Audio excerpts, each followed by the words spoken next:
personne, tout État, tout pays qui a un problème avec l'Algérie va se tourner automatiquement vers le Maroc.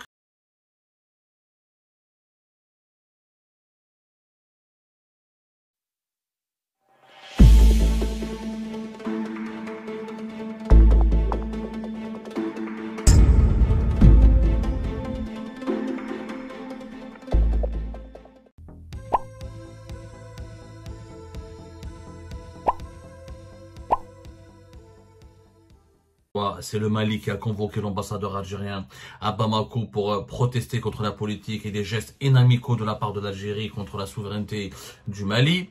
Et les Maliens qui disent ouvertement qu'ils n'ont pas du tout apprécié comment les autorités algériennes sont en train d'accueillir et de se concerter, de rencontrer des dirigeants politiques maliens avec lesquels qui soutiennent, selon les autorités maliennes, les terroristes contre lesquels l'armée malienne est en train de se battre dans le nord du pays notamment.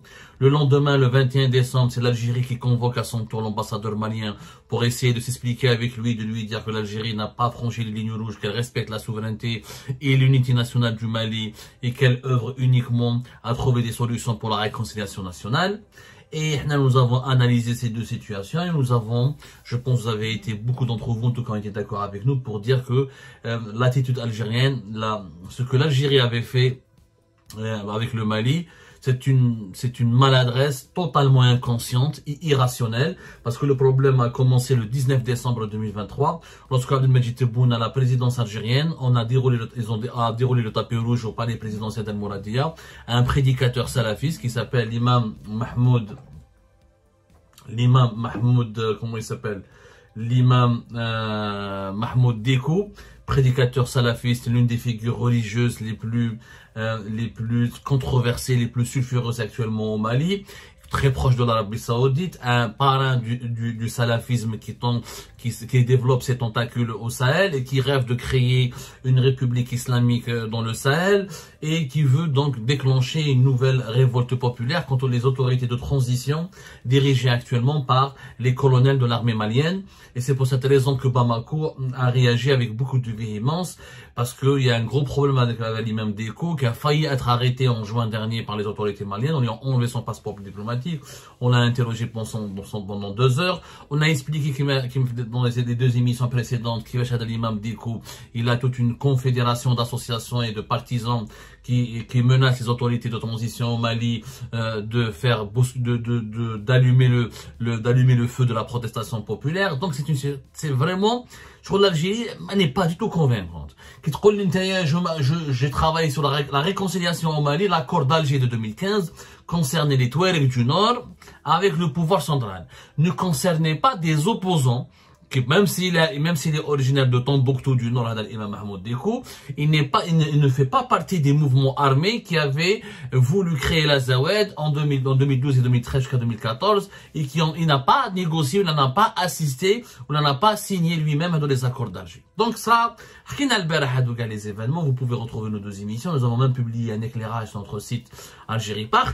Et bien, nous avons après Lyon, regardez, qui profite. Alors regardez, vous allez voir que le régime algérien va créer au complot bientôt, qui profite de cette brouille de cette crise inattendue avec le Mali, entre l'Algérie et le Mali. Jamais nous avons eu des mauvaises relations avec le Mali. Nous avons toujours eu d'excellentes relations. Avec le Mali et le Niger, nous avons toujours eu d'excellentes relations. Lyon, nous avons un problème avec le Niger et avec le Mali. Le Niger qui en octobre 2023 a rejeté notre médiation, il ne veut pas que l'Algérie soit le médiateur parce qu'il ne fait plus confiance en Algérie à cause de ses positionnements et de son rapprochement avec la France. Le Mali, il y a une crise maintenant, des rappels réciproques d'ambassadeurs et des incompréhensions, des malentendus, des tensions et des accusations. Lyon, après, qui profite de cette situation? Le Maroc. J'ai eu les Marocains. Et ben voilà, les maladresses du régime algérien profitent à qui? Aux Marocains. Alors, le ministre des Affaires étrangères malien a été officiellement invité au Maroc le 23 décembre prochain. Abdoulaye Diop a confirmé qu'il va se rendre au Maroc, à Marrakech au Maroc, à l'invitation des autorités marocaines, pour participer à une réunion ministérielle de concertation organisée dans le cadre de l'initiative de Sa Majesté le roi Mohammed VI, visant à favoriser l'accès des États du Sahel à l'océan Atlantique. Voilà. Le chef de la diplomatie malienne, qu'est-ce qu'il va faire? Il va aller à Marrakech au Maroc. قال ما تفهمش بعد الجزائر, l'ennemi de mon ennemi l'ennemi de mon ennemi, c'est mon ami. J'ai des problèmes avec l'Algérie. Toute personne, tout État, tout pays qui a un problème avec l'Algérie va se tourner automatiquement vers le Maroc. Parce que le Maroc est de facto considéré comme l'adversaire géopolitique numéro 1 du régime algérien. Le régime algérien le traite comme un ennemi. Et ben, quand on se dispute avec des pays ou avec des voisins, on incite indirectement ses voisins ou ses partenaires à aller dans les bras, à se jeter dans les bras du Maroc. C'est ce que vont faire les Maliens. Donc, je vois les Marocains comment ils sont intelligents.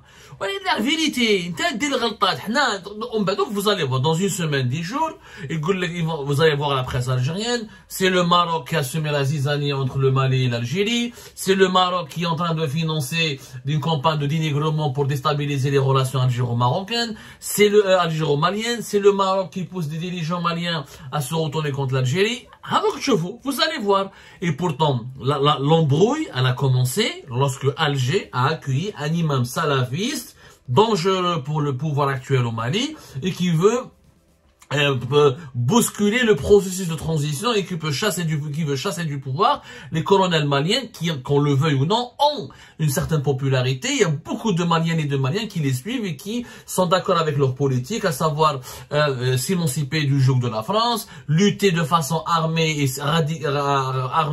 et rigoureuse et musclée contre les groupes armés qui dominent beaucoup de larges territoires du pays, travailler sur une nouvelle fondation de la souveraineté du Mali, s'allier avec la Russie pour lutter contre la sécurité, le groupe armé et terroriste, les groupes criminels. Beaucoup de Maliennes et de Maliens sont d'accord. D'ailleurs, la junte au Mali peut aussi mobiliser l'imam Diko et le salafiste. Il a ses partisans, les colonels maliens, ils ont aussi leurs partisans. On veut manipuler quel était l'objectif du régime algérien. Je ne comprends pas les dirigeants de notre pays. Qu'est-ce qu'ils voulaient entendre? Quel est le message qu'ils voulaient envoyer? Ou quel était leur but en recevant Alger à l'imam Mahmoud Diko? Et bien maintenant les Maliens, qui savent oublier l'Algérie n'est pas avec eux, n'est pas agréable avec eux. De temps en temps elle est avec la France, de temps en temps elle accueille l'imam Mahmoud Diko. Elle veut absolument continuer à dialoguer avec les groupes armés du nord du pays alors que l'armée malienne est en train de les combattre et elle a repris Kida le 14 novembre dernier et qu'elle ne veut pas leur céder le terrain. Que font maintenant les Maliens? Puisqu'il y a des divergences claires, affichées et publiques et des problèmes, des tensions entre Alger et Bamako se dirigent vers Rabat. Les Marocains, ils en profitent. Chaque faux pas du régime algérien, le Maroc en profite. Ou là, il profite directement au Maroc. Ce qui est logique puisque nous sommes dans une grande compétition géopolitique. Le Maroc en profite. Je vous, les Marocains, qu'est-ce qu'ils ont fait? Ils n'ont pas accueilli des salafistes, ils ne se sont pas mêlés des affaires internes du Mali, les Touaregs, etc., alors que l'armée malienne est en train de lutter sur le terrain. D'ailleurs, une initiative économique. L'initiative économique, le Maroc, pour pousser tous les États africains à reconnaître sa souveraineté sur le Sahara occidental, d'ailleurs, l'initiative, l'accès à l'Atlantique pour les États du Sahel. Le Maroc, à la belle comme avec les Émiratis, il a un grand projet. Et depuis 2016, il nourrit le rêve de construire un grand mégaport du côté atlantique au niveau du Sahara occidental. Il veut connecter, il cherche des investisseurs pour connecter le Mali et le Niger, le Burkina Faso à l'océan Atlantique en leur permettant d'accéder à des services de logistique et de transport maritime et du commerce international en profitant de certaines infrastructures qui relient les territoires malien, burkinabé ou le nigérien à ce port qui est situé, oui, le Sahara occidental. Donc, voilà, le Maroc, il fait intelligemment. Mais il parle business pour intéresser, pour séduire tes voix ou les pays étrangers. Quelle est la meilleure arme de séduction? C'est le business. C'est pas la lutte contre le terrorisme, ou la lutte, ou accueillir un chef salafiste, ou les Marocains parlent business. Ils vont inviter les dirigeants maliens. Donc voilà, on vous donne un accès au Sahara occidental, le port on vous aide à financer les infrastructures. Le Maroc déjà exporte pas mal de marchandises au Mali.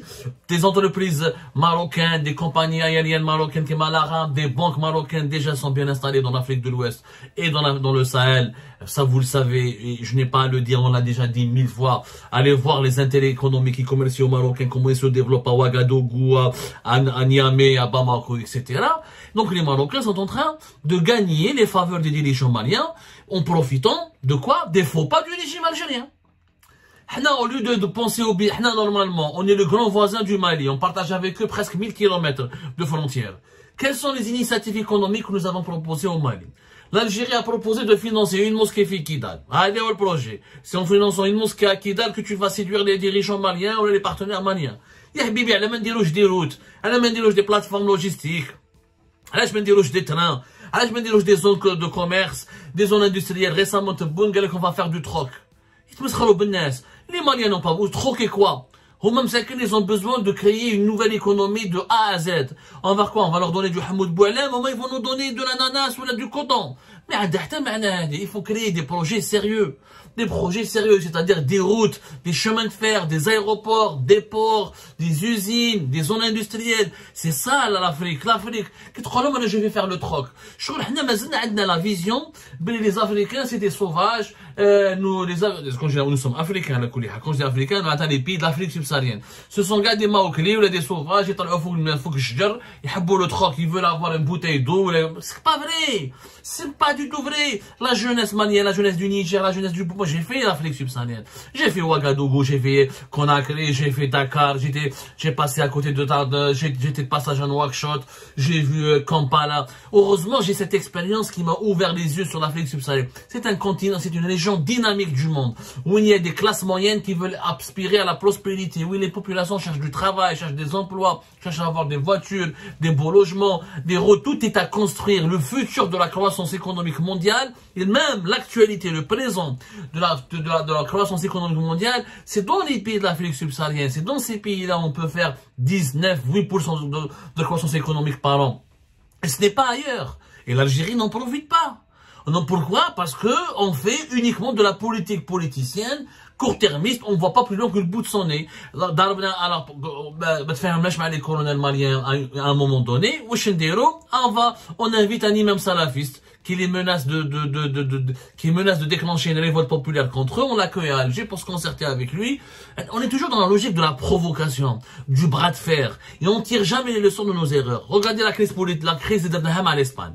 Une année, depuis mars 2022, notamment depuis juin 2022. Fin d'année 2023, l'Algérie a changé de doctrine et l'ambassadeur algérien est revenu à Madrid et les relations commencent à s'améliorer. En une année de bras de fer avec l'Espagne, qu'est-ce qu'on a gagné? On n'a rien gagné, c'est le Maroc qui en a profité. On a poussé les Espagnols à faire plus de business avec les Marocains, à améliorer, renforcer leur alliance avec les Marocains, et l'Espagne est devenue le premier partenaire commercial du Maroc, et les entreprises espagnoles qui travaillent avec l'Algérie sont parties travailler en Espagne.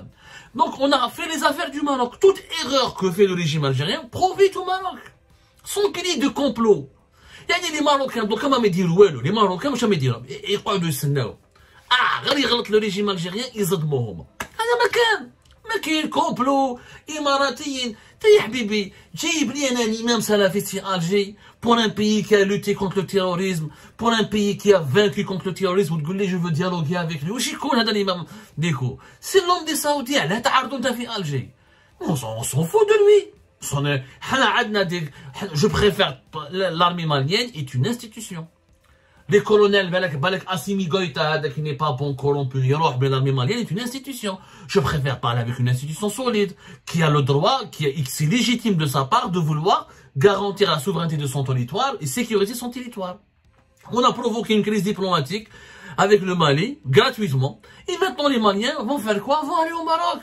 Et vous allez voir comment les Marocains vont profiter. Il y aura des aides financières, il y aura des invitations, des projets économiques, etc. Et les Algériens, nous, on va gagner quoi? On va avoir des rapports totalement hostiles, toujours tendus, de l'incompréhension. Et nous avons aujourd'hui des problèmes avec presque tous nos voisins. Mais qu'est-ce que la Tunisie, encore la Tunisie, elle est obligée de s'entendre avec nous, parce que qu'est-ce qu'on y a les Tunisiens? C'est un pays en faillite, le gaz dépend à plus de 60% de l'Algérie, l'électricité dépend à plus de 40% pour produire l'électricité de l'Algérie, il y a l'Algérie qui peut les aider, qui peut leur donner de l'argent, c'est un pays en faillite, les Tunisiens ما لقاو حتى واحد. وكان لقاو d'autres partenaires يرمونا الماء حنا ثاني. ما نفهموا مع حتى واحد. La Mauritanie c'est superficiel, le Mali ضربنا معاهم, Niger رانا c'est froid. Le Maroc au bord d'une guerre, l'Espagne ضربنا معاهم ربحنا والو, jusqu'à quand? France ضربنا معاها 3 ans Maintenant, les autorités dirigeantes algériennes essaient d'avoir une autre approche. Maintenant, ils veulent être les meilleurs amis des Français. Tu ne les comprends rien. C'est une politique de l'humeur.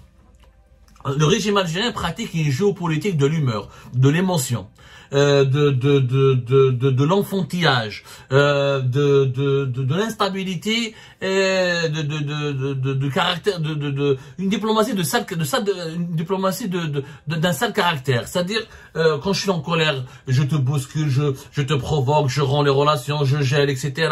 Je m'énerve contre toi. Et quand j'ai besoin de toi,